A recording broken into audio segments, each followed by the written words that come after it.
지금 미국 의료계가 발칵 뒤집혔습니다. 하버드 의대 교수 2명이 동시에 기자회견을 열어 충격적인 선언을 했기 때문인데요. 앞으로 모든 미국 의대는 한국의 의대 커리큘럼을 따라가야 한다.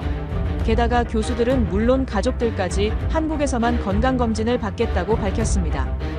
그들의 입장을 완전히 바꾼 이유는 몇 달 전 한국에서 겪은 사건 때문이었습니다. 서울 학회 참가 중 두 교수 가운데 한 명이 갑작스런 심근경색으로 쓰러져서 서울아산병원으로 실려갔는데요. 한국 병원에서 수술할 수 없다며 퇴원을 고집하던 그는 한국 의료진의 번개 같은 응급처치 덕분에 단 15분 만에 생명을 건진 것입니다. 하지만 상황은 거기서 끝나지 않았는데요. 추가 검사 결과 담석과 전립선암 의심 소견까지 나오며 사태는 더욱 커졌고 하버드 의대 본부는 즉시 미국으로 데려오라며 교수직까지 걸고 강하게 압박했습니다. 그러나 한국 의료진은 절대 그대로 보낼 수 없다며 환자를 강제 입원시키고 마는데요. 그리고 그날 이후 세계는 다시 묻기 시작했습니다. 자원이 전무한 나라가 어떻게 세계 1위가 되었는가? 지금 그 사연을 공개합니다. 그 전에 구독과 좋아요를 눌러주시면 우리 의료의 위대함이 전 세계로 더 퍼지는데 큰 도움이 됩니다. 그리고 한국 의료가 역시 세계 최고다 생각하신다면 세계 1위라고 댓글로 남겨주세요. 또 어디서 듣고 계신지도 알려주세요. 우리 대한민국 국민은 하나로 연결됩니다. 저는 67세 하버드 의과대학 교수입니다. 유전학을 가르치고 연구하며 살아온 40년 넘는 세월 동안 저는 단 한 번도 제가 틀렸다고 생각해 본 적이 없었습니다. 특히 의료 시스템에 관해서라면 더욱 그랬죠.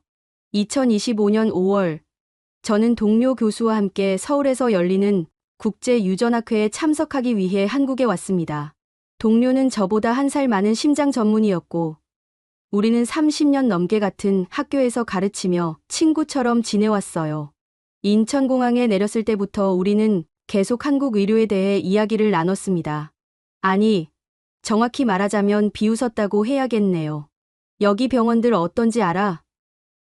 환자 한 명당 진료 시간이 5분도 안 된다던데. 동료가 택시 안에서 말했습니다. 저는 고개를 끄덕이며 대답했죠. 그러게. 의사들이 제대로 진단을 내릴 수 있을까 싶어.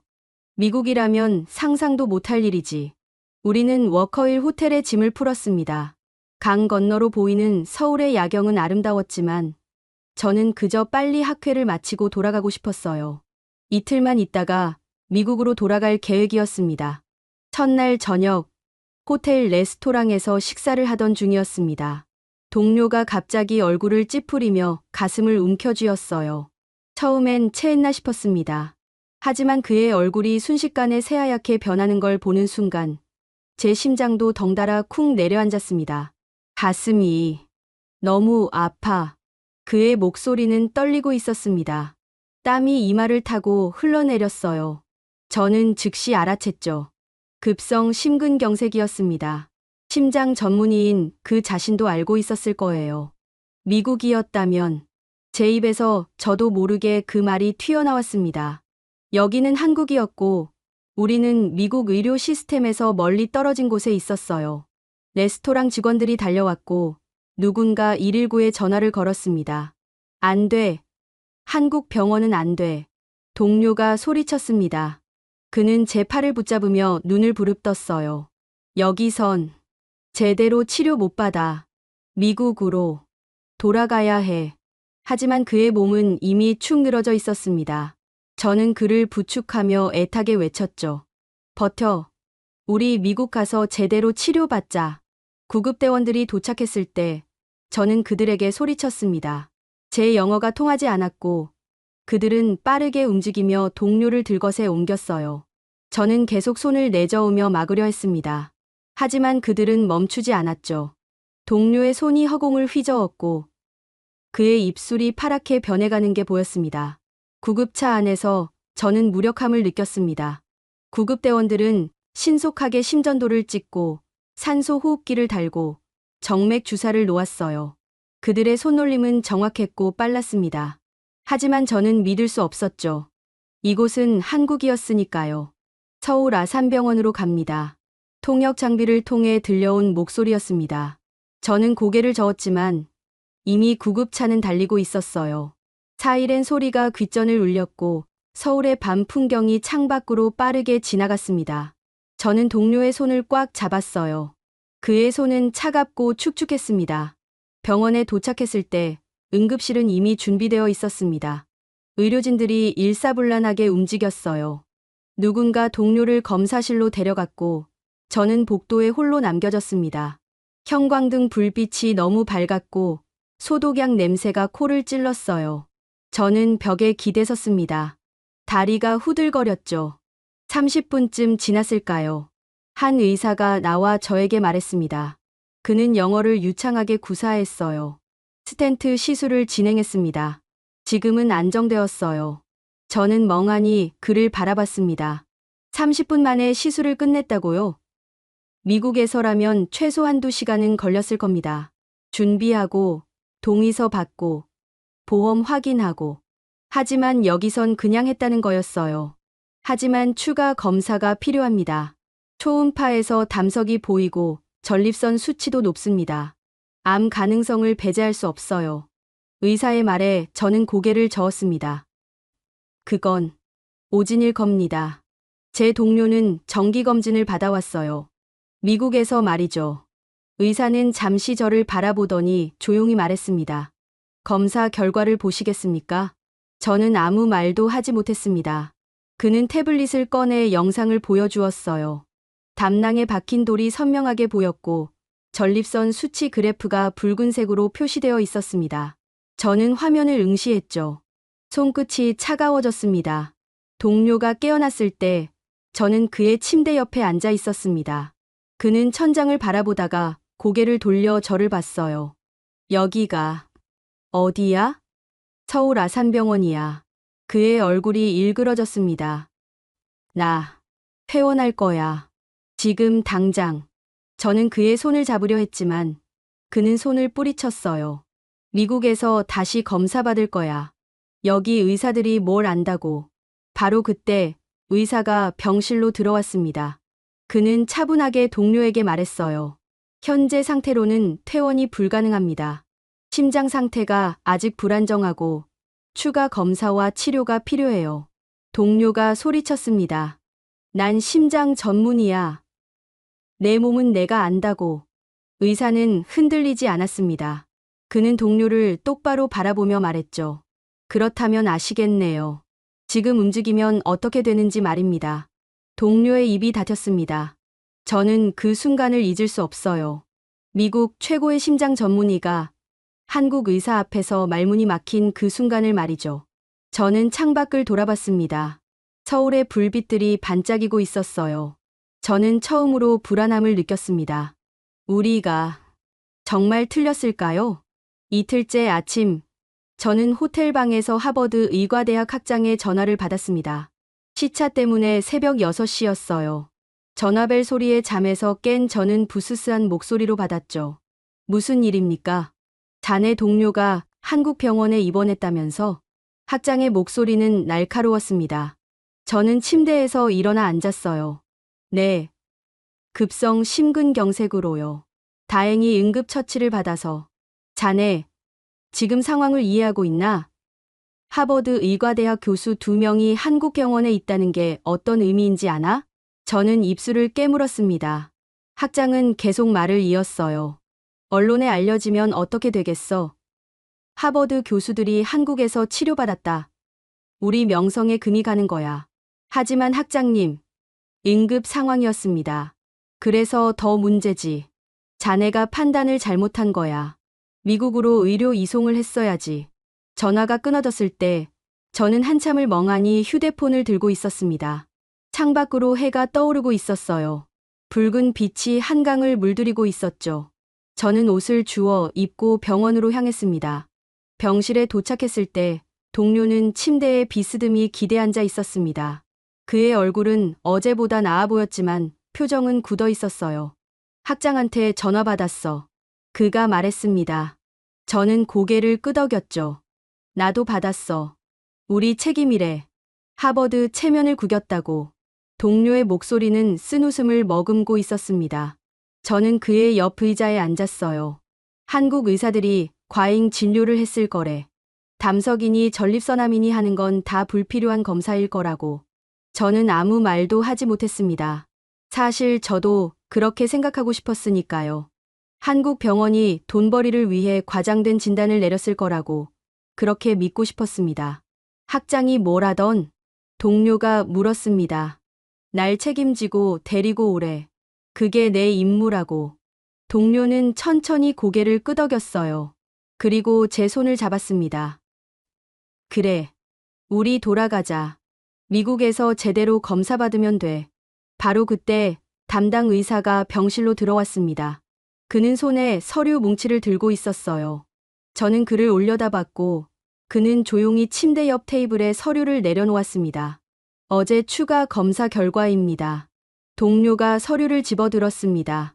저도 옆에서 함께 봤어요. 담석의 크기가 정확히 기록되어 있었고 전립선 특이 항원 수치가 빨간 줄로 표시되어 있었습니다. 정상 범위를 크게 벗어난 숫자였죠. 이건 틀렸을 거야. 동료가 중얼거렸습니다. 미국에서 석 달 전에 검사했을 때 아무 이상 없었어. 석 달 만에 이렇게 될 리가 없어. 의사는 잠시 침묵했습니다. 그리고 조심스럽게 입을 열었어요. 담석은 증상 없이 수년간 자랄 수 있습니다. 전립선암도 초기엔 발견이 어렵죠. 하지만 지금은 명확합니다. 명확하다고? 동료의 목소리가 높아졌습니다. 당신들이 뭘 안다고 명확하다는 거야? 하버드에서 몇십 년 연구한 내가 내 몸을 당신들보다 모를 것 같아? 저는 동료의 어깨를 잡았습니다. 하지만 그는 뿌리쳤어요. 의사는 여전히 차분했습니다. 그는 우리를 번갈아 보더니 말했죠. 화가 나시는 건 이해합니다. 하지만 환자분의 생명이 걸린 문제예요. 지금 퇴원하시면 위험합니다. 위험? 미국 병원이 더 안전해. 동료가 소리쳤습니다. 저는 그의 손을 잡으려 했지만 제 손도 떨리고 있었어요. 의사는 한숨을 쉬며 고개를 저었습니다. 비행기를 타는 것 자체가 지금 상태론 자살 행위입니다. 기압 변화, 장시간 부동 자세, 스트레스, 심장에 무리가 갈 수밖에 없어요. 그럼 언제까지 여기 있으란 거야? 제가 물었습니다. 의사는 저를 똑바로 바라봤어요. 최소 2주일입니다. 심장 상태가 안정되고 담석 치료 방향을 정하고 전립선 조직 검사까지 마쳐야 해요. 2주일. 저는 그 말을 되뇌었습니다. 학회는 이틀 뒤 끝나고 저는 미국으로 돌아가야 했어요. 하지만 동료를 두고 갈 순 없었죠. 오후에 하버드에서 또 전화가 왔습니다. 이번엔 학장이 아니라 이사회 위원이었어요. 목소리는 더 차갑고 단호했습니다. 교수님, 상황을 정리하셔야 합니다. 동료분을 의료 전용기로 이송하는 방안을 검토 중입니다. 하지만 한국 의사들이 비행이 위험하다고. 한국 의사들 말을 믿으시는 겁니까? 우리 하버드 의료진 판단을 믿지 않으시고? 저는 할 말을 잃었습니다. 전화기 너머로 서류 넘기는 소리가 들렸어요. 교수님 임기가 내년까지인 걸로 아는데 갱신을 원하신다면 이번 일을 잘 마무리하셔야 할 겁니다. 전화가 끊어졌습니다. 저는 복도 벤치에 주저앉았어요. 형광등이 윙윙거리는 소리가 들렸고 간호사들이 분주하게 오가는 발소리가 들렸습니다. 저는 두 손으로 얼굴을 감쌌죠. 미국으로 돌아가야 했습니다. 하버드가 원하는 대로 해야 했어요. 그게 제 삶이었고 제 정체성이었으니까요. 하지만 동료의 파란 입술이 구급차 안에서 차갑게 식어가던 그의 손이 자꾸 떠올랐습니다. 저는 고개를 들었습니다. 복도 끝에서 의사가 다른 환자 가족과 이야기하고 있었어요. 그는 진지하게 고개를 끄덕이며 뭔가를 설명하고 있었죠. 환자 가족은 눈물을 닦았고 의사는 그의 어깨를 가볍게 두드렸습니다. 저는 그 장면을 한참 바라봤습니다. 그리고 깨달았죠. 저는 지금 선택해야 하는 순간에 서 있다는 걸 말입니다. 사흘째 되던 날 오후, 동료의 아내와 아들이 인천공항에 도착했습니다. 저는 병원 로비에서 그들을 기다리고 있었어요. 자동문이 열릴 때마다 고개를 들었고 발소리에 몸을 돌렸습니다. 손바닥엔 땀이 배어 있었죠. 아내는 65세였습니다. 흰 머리카락이 성글게 섞인 금발을 뒤로 묶고 있었고 얼굴은 피곤해 절어 있었어요. 아들은 35살쯤 되어 보였습니다. 아버지를 닮아 키가 크고 어깨가 넓었죠. 두 사람 모두 여행 가방을 끌고 있었고 눈은 붉게 충혈되어 있었습니다. 어떻게 된 거예요? 아내가 제 손을 붙잡으며 물었습니다. 그녀의 손은 차갑게 떨리고 있었어요. 지금 어떤 상태예요? 왜 미국으로 안 데려왔어요? 저는 천천히 설명했습니다.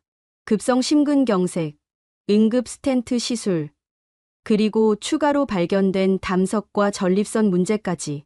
아내는 제 말을 듣는 내내 입술을 깨물고 있었어요. 아들은 아무 말 없이 주먹을 쥐었다 폈다를 반복했습니다. 병실로 올라가는 엘리베이터 안은 조용했습니다. 누구도 말을 하지 않았어요.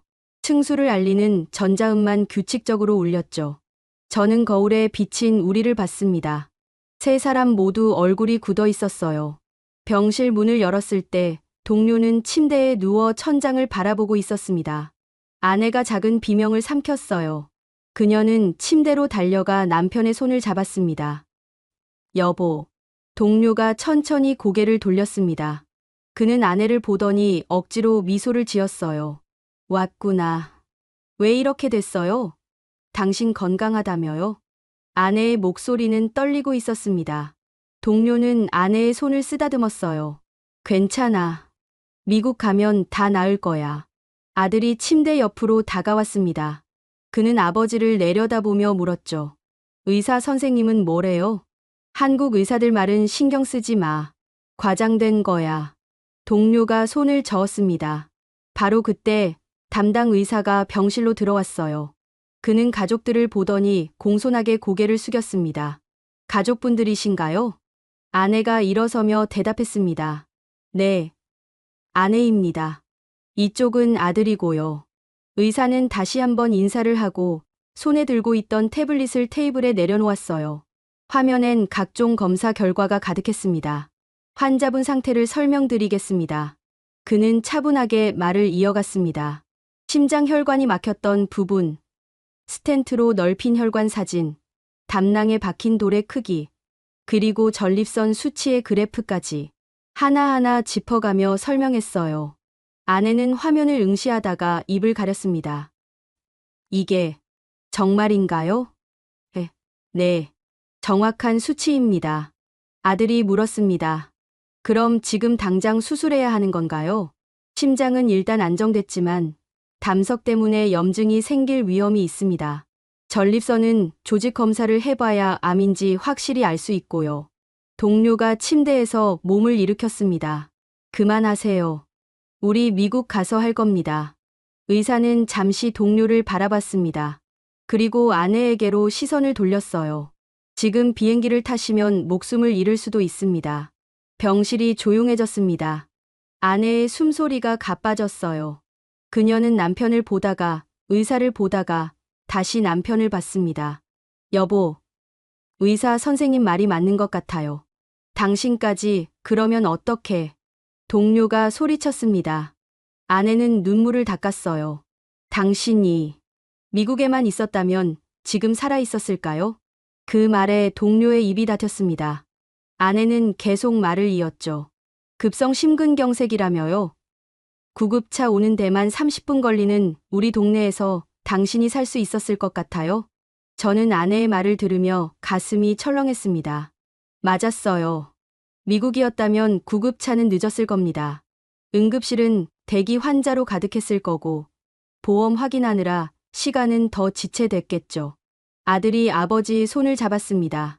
아빠, 이분들 말이 더 합리적인 것 같아요. 너까지. 동료의 목소리는 힘이 없었습니다. 아들은 의사를 돌아봤어요. 계속 여기서 치료받으면 어떻게 되나요? 의사는 천천히 대답했습니다. 심장 상태를 더 지켜보고 담석 수술 여부를 결정하고 전립선 조직 검사 결과를 기다려야 합니다. 최소 2주일에서 3주일 정도 걸릴 겁니다. 비용은요? 한국은 의료보험이 잘 되어 있습니다.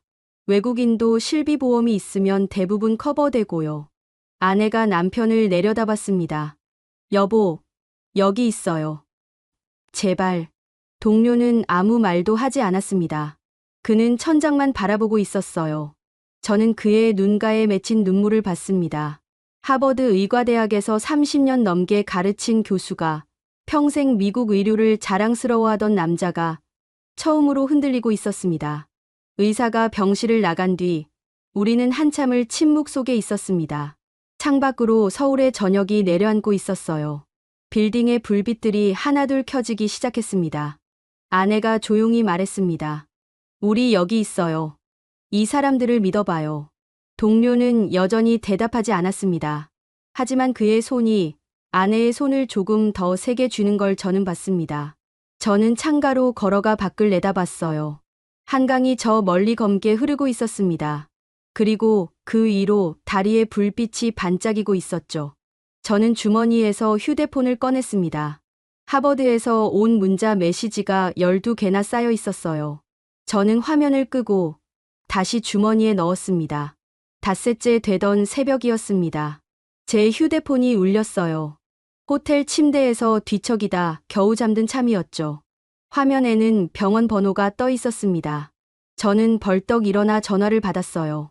환자분 상태가 안 좋습니다. 빨리 오세요. 간호사의 목소리는 급했습니다. 저는 옷을 대충 걸치고 택시를 잡았어요. 새벽 서울 거리는 한산했습니다.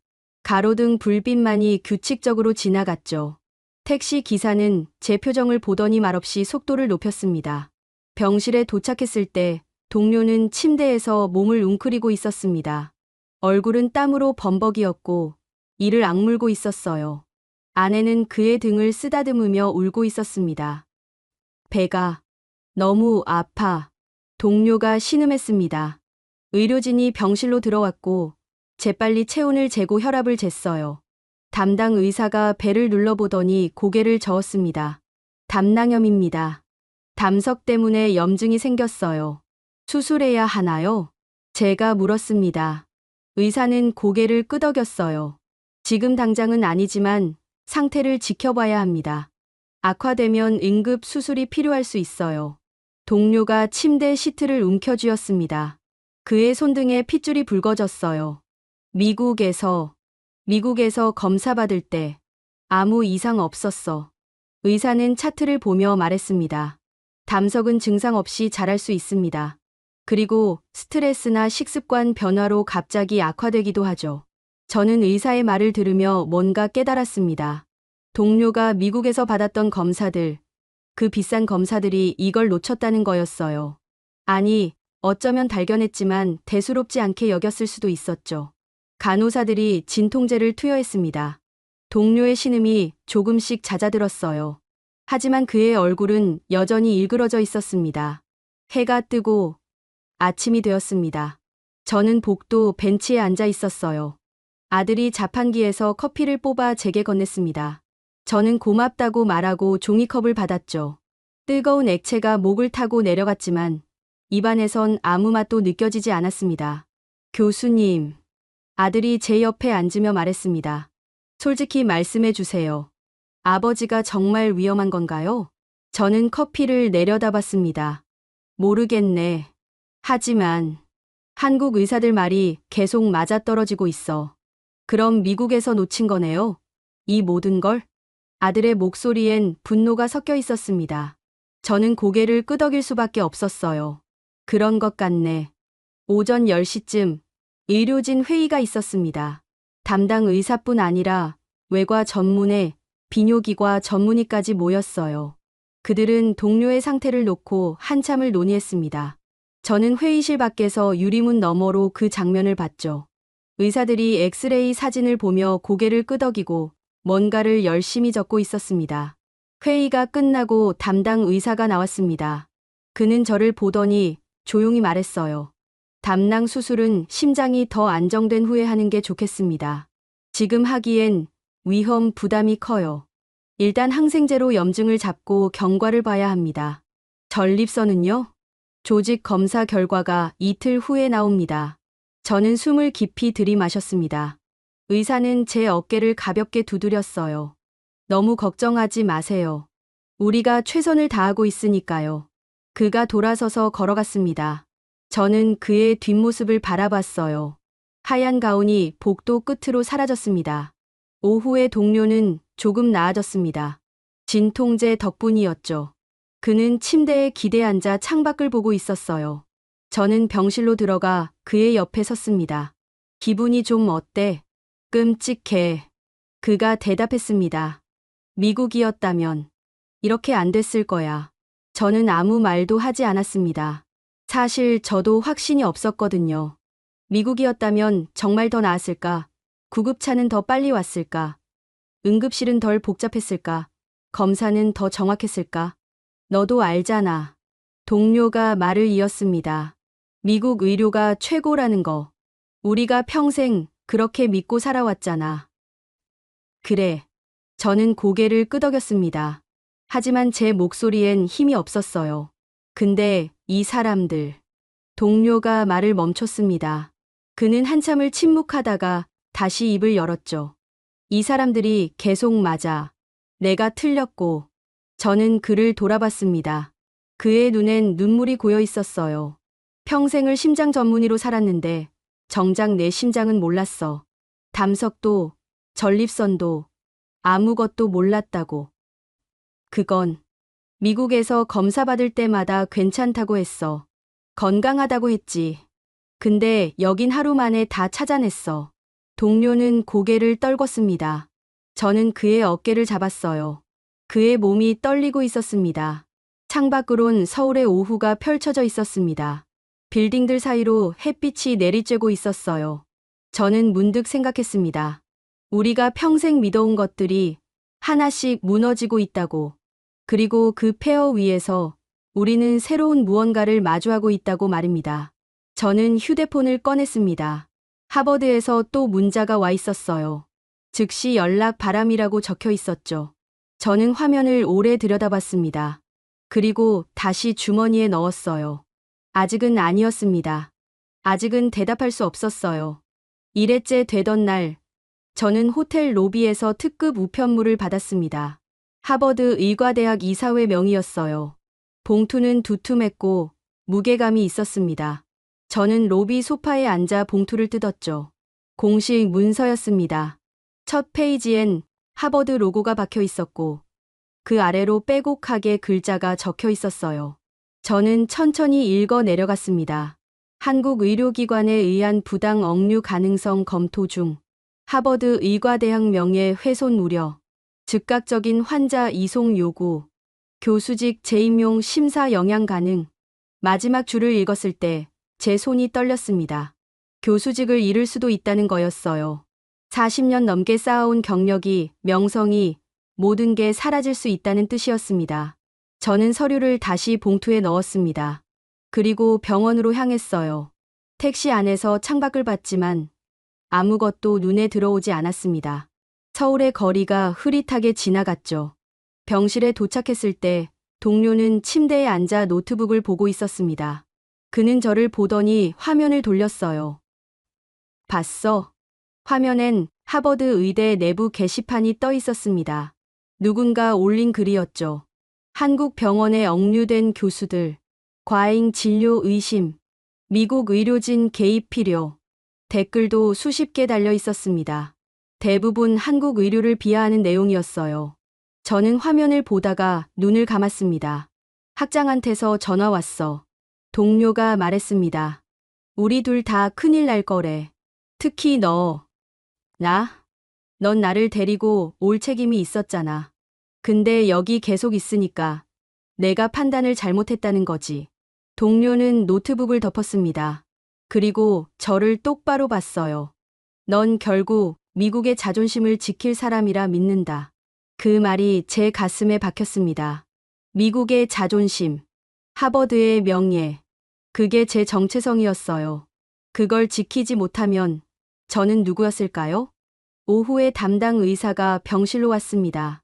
그는 손에 또 다른 검사 결과지를 들고 있었어요.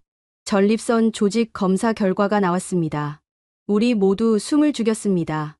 의사는 천천히 말했죠. 암이 맞습니다. 하지만 초기예요. 치료 가능한 단계입니다. 아내가 흐느꼈습니다.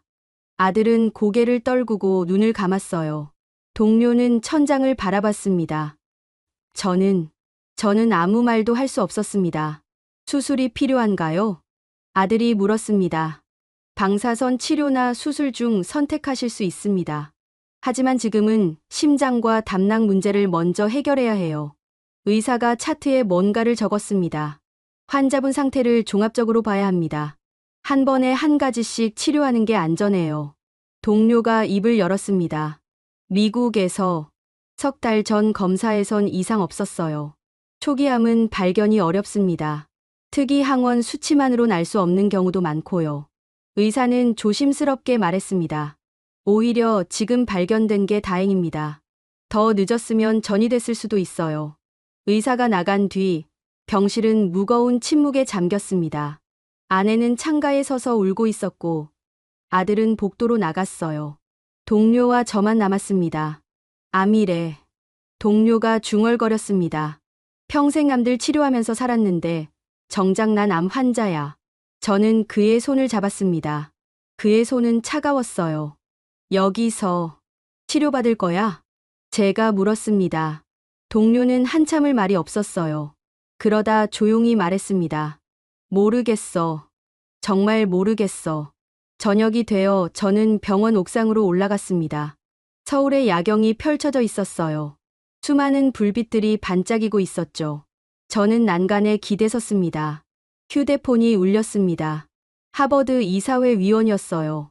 저는 한참을 망설이다가 전화를 받았습니다. 교수님, 문서 받으셨죠? 네. 상황이 심각합니다. 언론에 알려지기 전에 마무리하셔야 해요. 저는 아무 말도 하지 않았습니다. 위원은 계속 말했어요. 의료 전용기 준비됐습니다. 모레 인천공항으로 갑니다. 환자분을 모시고 탑승하세요. 하지만 한국 의사들 말은 신경 쓰지 마세요. 우리 하버드 의료진이 판단할 겁니다. 환자가 암입니다. 방금 확진받았어요. 잠시 침묵이 흘렀습니다. 그래서요? 미국에서 못 치료할 암입니까? 그게 아니라 교수님, 선택하세요.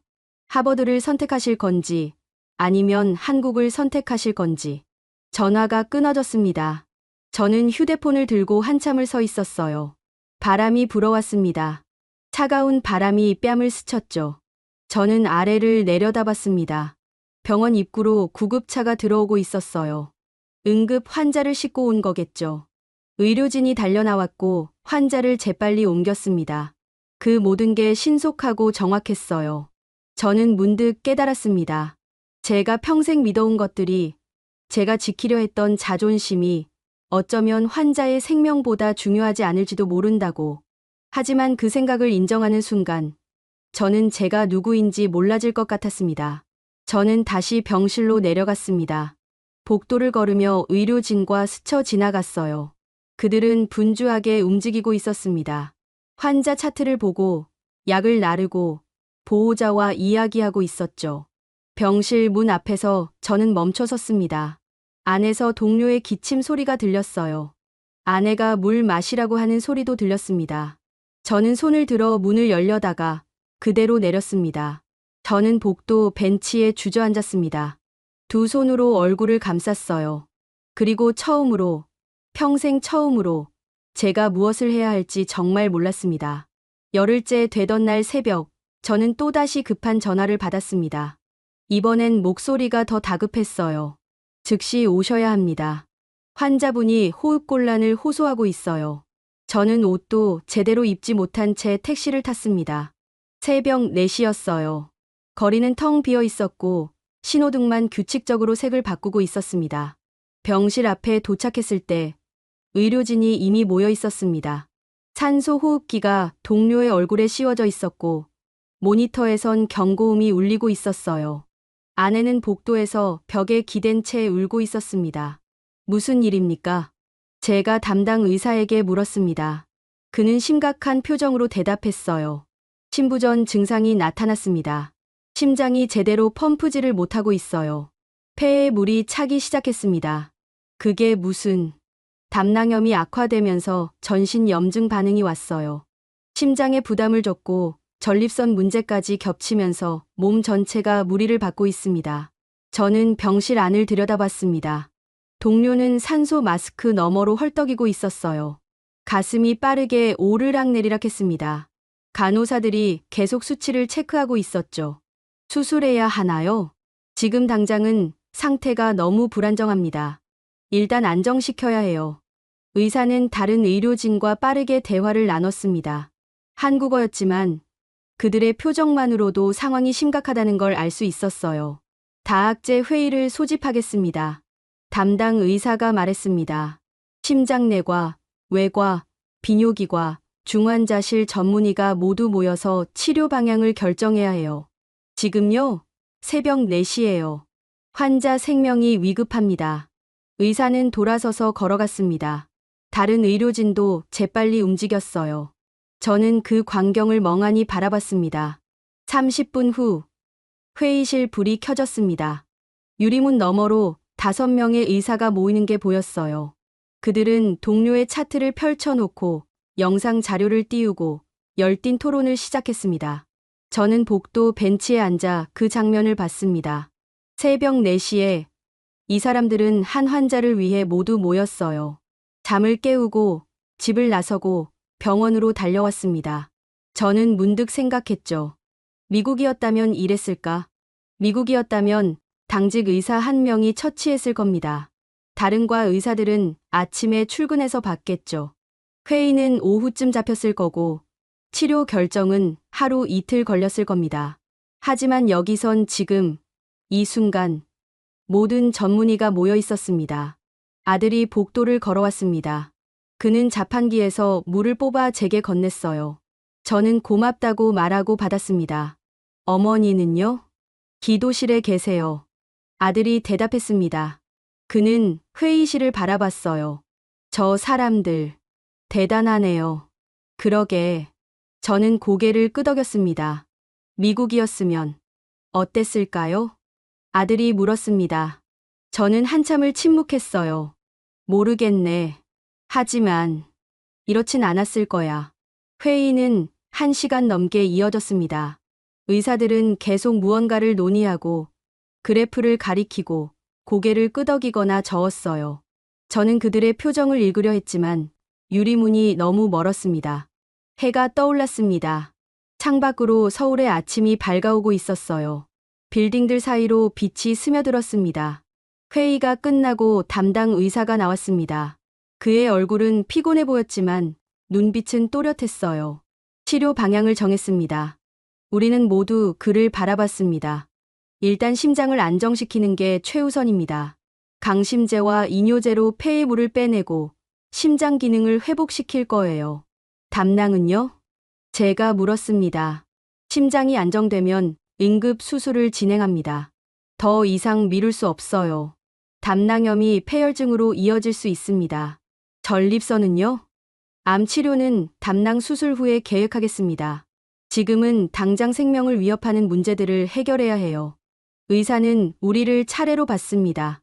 솔직히 말씀드리겠습니다. 앞으로 2, 3일이 고비예요. 환자분이 이겨내셔야 합니다. 아내가 기도실에서 나왔습니다. 그녀는 의사에게로 다가가 손을 잡았어요. 제발, 제발 살려주세요. 그녀의 목소리는 떨리고 있었습니다. 의사는 아내의 손을 두 손으로 감쌌어요. 최선을 다하겠습니다. 약속드립니다.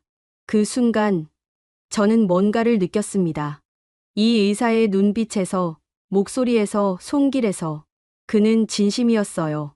환자를 살리겠다는 그 하나만을 생각하고 있었습니다. 명예도, 돈도, 명성도 아니었습니다. 오직 환자였어요. 오전 내내 의료진은 동료를 집중 치료했습니다. 약물을 조절하고 수액을 바꾸고 계속 모니터를 확인했어요. 간호사들은 교대로 병실을 지켰습니다. 점심때쯤 동료의 호흡이 조금 안정됐습니다. 산소 포화도가 올라가기 시작했어요. 담당 의사가 모니터를 보며 고개를 끄덕였습니다. 좋아지고 있어요. 그 말에 아내가 주저앉았습니다. 아들이 어머니를 부축했어요. 저는 벽에 기댔습니다. 다리에 힘이 풀렸죠. 오후에 저는 병원 식당으로 내려갔습니다. 며칠째 제대로 먹지 못했거든요. 식판을 들고 줄을 섰는데 앞에 선 사람이 의사 가운을 입고 있었어요. 담당 의사였습니다. 그는 저를 보더니 미소 지었어요. 식사하세요. 선생님도요. 우리는 나란히 앉아 식사를 했습니다. 의사는 빠르게 밥을 먹었어요. 아마 제대로 쉬지도 못했을 겁니다. 선생님, 제가 말했습니다. 왜 이렇게까지 하시나요?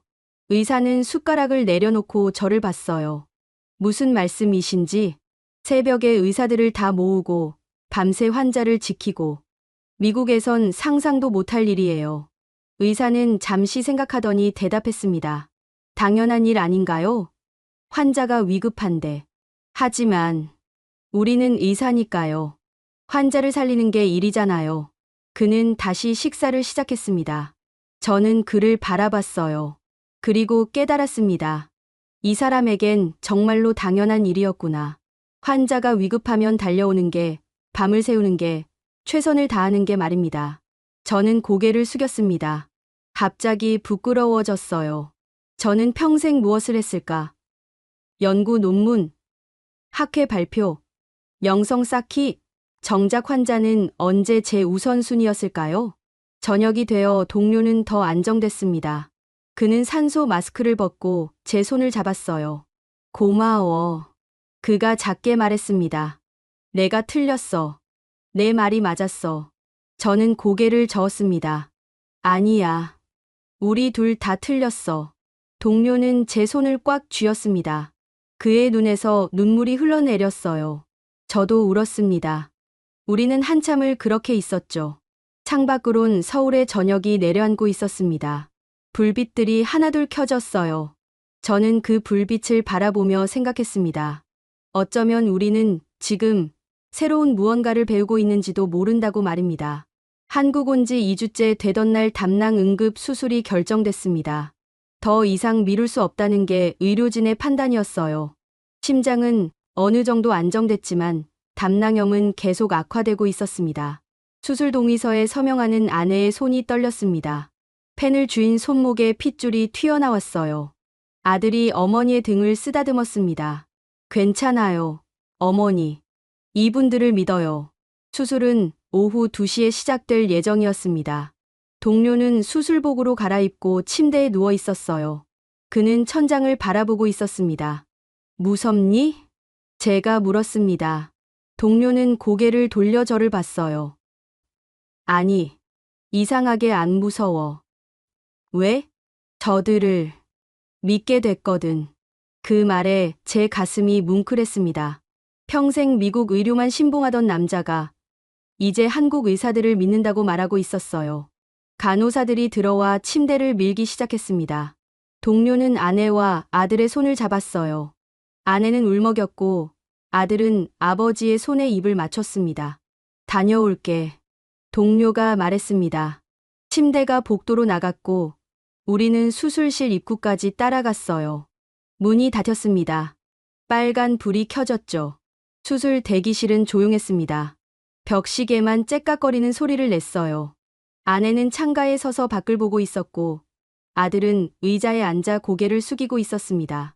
저는 복도를 걸었습니다. 왔다 갔다 하며 시간을 보냈어요. 1시간이 지났습니다. 2시간이 지났습니다. 3시간째 되었을 때 저는 수술실 앞 의자에 주저앉았습니다. 그리고 과거를 떠올렸어요. 하버드에서 학생들을 가르치던 날들. 미국 의료가 세계 최고다. 다른 나라들은 우리를 따라올 수 없다. 그렇게 말하던 제 모습. 학회에서 한국 의사들을 만났을 때 당신네 나라 의료 수준은 어때요? 비웃듯 물었던 제 태도. 동료와 한국행 비행기를 탈 때 이틀만 있다 가자. 이 나라엔 볼 게 없어. 그렇게 말했던 제 오만함. 저는 두 손으로 얼굴을 감쌌습니다. 부끄러웠어요. 제가 평생 믿어온 것들이, 제가 가르쳤던 것들이 모두 틀렸을지도 모른다는 생각이 들었습니다. 미국 의료의 지나친 상업성, 보험 때문에 치료받지 못하는 환자들, 응급실에서 몇 시간씩 기다리는 사람들, 의사 한 명이 하루에 50명 넘는 환자를 보는 현실, 통계와 논문에만 집착하는 교육 방식. 저는 그 모든 걸 외면했습니다. 미국이 최고라고, 우리가 최고라고 믿고 싶었으니까요. 하지만 여기선 달랐습니다. 새벽에 달려오는 의사들, 환자를 위해 밤새 회의하는 의료진, 보험이 없어도 먼저 치료하는 시스템, 빠른 응급처치, 정확한 진단, 헌신적인 간호. 저는 조용히 울었습니다. 복도에 혼자 앉아서 67년을 살면서 처음으로 제가 틀렸다는 걸 인정했습니다. 교수님, 누군가 제 어깨를 두드렸습니다. 아들이었어요. 그는 제 옆에 앉았습니다. 괜찮으세요? 저는 눈물을 닦았습니다. 미안하구나. 왜요? 내 아버지를 내가 미국으로 데려가려 했었어. 여기 의사들 말을 무시하고. 아들은 잠시 침묵했습니다. 그리고 조용히 말했어요.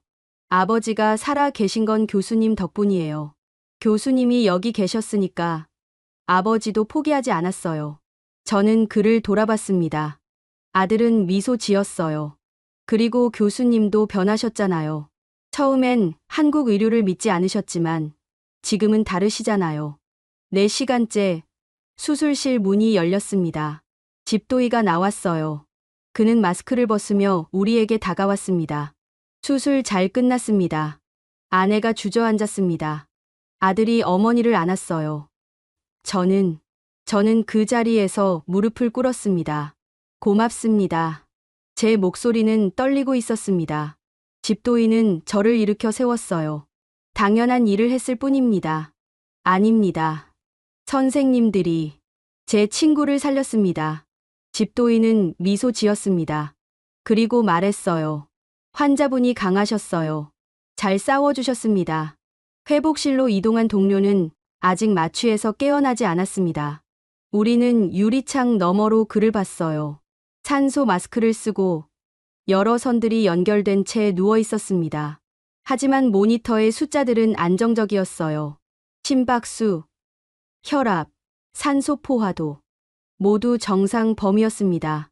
저는 유리창에 손을 댔습니다. 그리고 중얼거렸죠. 미안해. 내가 틀렸어. 밤이 되어 동료가 깨어났습니다. 그는 눈을 뜨더니 주위를 둘러봤어요. 저는 그의 침대 옆으로 다가갔습니다. 어때? 아파. 동료가 작게 웃었습니다. 근데 살았어. 그래, 살았어. 동료는 제 손을 잡았습니다. 저들을 믿어도 될까? 저는 고개를 끄덕였습니다. 눈물이 또 흘렀어요. 믿어도 돼. 아니, 우리가 믿어야 해. 동료도 울었습니다. 우리는 한참을 그렇게 손을 잡고 있었어요. 60이 넘은 두 노교수가 이국당 병실에서 서로의 손을 잡고 울고 있었습니다. 창밖으론 서울의 밤이 깊어가고 있었습니다. 빌딩의 불빛들이 반짝였어요. 저는 그 불빛을 바라보며 생각했습니다. 우리는 무언가를 배웠습니다. 늦었지만 배웠어요. 의료는 명예가 아니라는 걸, 국가의 자존심이 아니라는 걸, 오직 환자를 살리는 것, 그것만이 진짜 의료라는 걸 말입니다. 그리고 그걸 가장 잘 실천하는 사람들이 바로 여기 있었습니다. 한 달이 지났습니다. 동료는 놀라울 정도로 회복했어요. 담낭 수술 후 합병증 없이 상처가 아물었고 심장도 안정을 되찾았습니다. 전립선암은 방사선 치료 계획이 세워졌고 초기 단계라 예후가 좋다는 게 의료진의 소견이었어요. 어느 오후 저는 동료와 함께 병원 옥상 정원을 걸었습니다. 그는 지팡이를 짚고 있었지만 걸음걸이는 제법 안정적이었어요. 우리는 벤치에 앉았습니다. 이제 곧 퇴원이래. 동료가 말했습니다. 다음 주면 미국으로 돌아갈 수 있대. 축하해. 저는 그의 어깨를 두드렸습니다. 동료는 서울 시내를 바라봤어요. 근데 말이야. 가기 싫래. 왜? 여기가 좋더라고. 동료는 미소 지었습니다. 의사들이 매일 와서 농담하거든. 간호사들도 친절하고 밥도 맛있고. 저는 웃었습니다. 동료도 따라 웃었어요. 너 기억나? 우리 처음 왔을 때. 기억하지. 한국 의료를 얼마나 깔봤는데. 5분 진료니, 과잉 진료니. 동료는 고개를 저었습니다. 부끄러워. 정말. 저도 고개를 끄덕였어요. 우리는 한참을 말없이 앉아 있었습니다. 다음 날, 저는 담당 의사를 찾아갔습니다. 그는 진료실에서 차트를 보고 있었어요. 선생님. 네. 무슨 일이세요? 저는 그 앞에 섰습니다. 그리고 깊이 고개를 숙였어요. 감사합니다. 정말, 정말 감사합니다. 의사는 당황한 듯 저를 일으켰습니다. 아니에요. 당연한 일을. 아닙니다. 저는 그를 똑바로 봤습니다. 선생님들이야말로 세계의 기준입니다. 의사는 잠시 멈칫했습니다. 그리고 조용히 미소 지었어요. 과찬이세요. 아닙니다. 제가 평생 의료계에 있었지만 이런 헌신은 처음 봤어요. 환자를 최우선으로 생각하는 의료진을, 새벽에 달려오고 밤을 새우고 진심으로 걱정해주는 사람들을요. 의사는 아무 말 없이 저를 바라봤습니다. 저는 계속 말했어요. 미국으로 돌아가면 학생들에게 이야기하겠습니다. 진짜 의료가 무엇인지 선생님들에게 배운 걸 가르치겠습니다. 퇴원 전날 병원에서 작은 송별회가 열렸습니다. 의료진이 케이크를 준비했어요. 동료는 휠체어에 앉아 있었고 아내와 아들, 그리고 저도 함께 있었습니다. 건강하세요. 간호사들이 말했습니다. 동료는 그들 한 명 한 명과 악수했어요. 고마워요. 정말 고마워요. 그의 목소리는 떨리고 있었습니다. 담당 의사가 마지막으로 다가왔어요. 미국 가서도 꼭 정기검진 받으세요. 전립선 치료도 잊지 마시고요.